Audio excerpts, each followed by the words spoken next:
अस्सलाम वालेकुम जी। मेरा नाम डॉक्टर अदनान है। मेरा ताल्लुक़ निश्चर हॉस्पिटल मुल्तान से है। आज की वीडियो में हम बात करेंगे कि जो शुगर के मरीज़ हैं, डायबिटीज़ के मरीज़ हैं, वो शुगर में आम खा सकते हैं या नहीं खा सकते। अगर खा सकते हैं तो कितना खा सकते हैं, किस वक्त खाना चाहिए, कितनी मिकदार में खाया जा सकता है। सबसे पहले तो एक चीज़ होती है जिसको हम ग्लाइसीमिक इंडेक्स कहते हैं। इसका मतलब ये होता है कि कोई भी चीज़ जो हम खाते हैं वो कितनी जल्दी हमारे शुगर के लेवल को जिस्म के अंदर बढ़ाती है।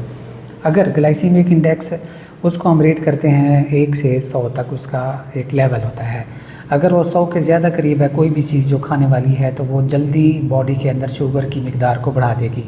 अगर ग्लाइसीमिक इंडेक्स कम है, और रिसर्च कहती है कि कोई भी चीज़ जिसका ग्लाइसीमिक इंडेक्स 55 यानी 55 से कम है तो वो मॉडरेट क्वांटिटी में, थोड़ी क्वांटिटी में शुगर के मरीज़ खा सकते हैं। अगर उससे ज़्यादा है हमारा ग्लाइसीमिक इंडेक्स तो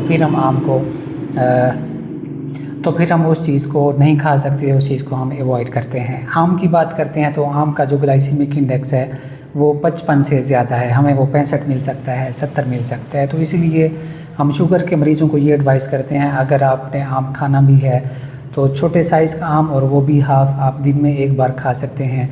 इससे ज़्यादा आम आप नहीं खा सकते। बाकी कुछ लोग कहते हैं कि हम इस वैरायटी का आम खा लेंगे तो इसमें शुगर कम है, दूसरी वैरायटी में ज़्यादा होती है। तो ऐसा कुछ भी नहीं है। कोई भी आम है, बेसिकली जो चौसा है वो सबसे ज़्यादा मीठा होता है, तो उसमें ग्लाइसेमिक इंडेक्स तकरीबन तमाम वैरायटीज़ का एक जैसा होता है। तो इसलिए आप सिर्फ नॉर्मल जो साइज़ होता है, छोटा साइज़ होता है, मीडियम साइज़, उसका आधा आम आप बिल्कुल खा सकते हैं। और इसका सबसे अच्छा तरीका ये है, अगर आपको शुगर का ज़्यादा मसला है और आप बहुत ज़्यादा कंसर्न्ड हैं, आप ये कर सकते हैं कि आम खाएं, उसके 2 घंटे बाद शुगर को चेक कर लें, और उससे पहले भी आप चेक कर लें शुगर को। अगर वो बहुत ज़्यादा नहीं होती या मॉडरेट रहती है तो खा सकते हैं। अगर शुगर बहुत ज़्यादा हो जाती है, हाई हो जाती है, तो फिर आपको उसको अवॉइड करना पड़ेगा। Thank you. अल्लाह हाफ़िज़।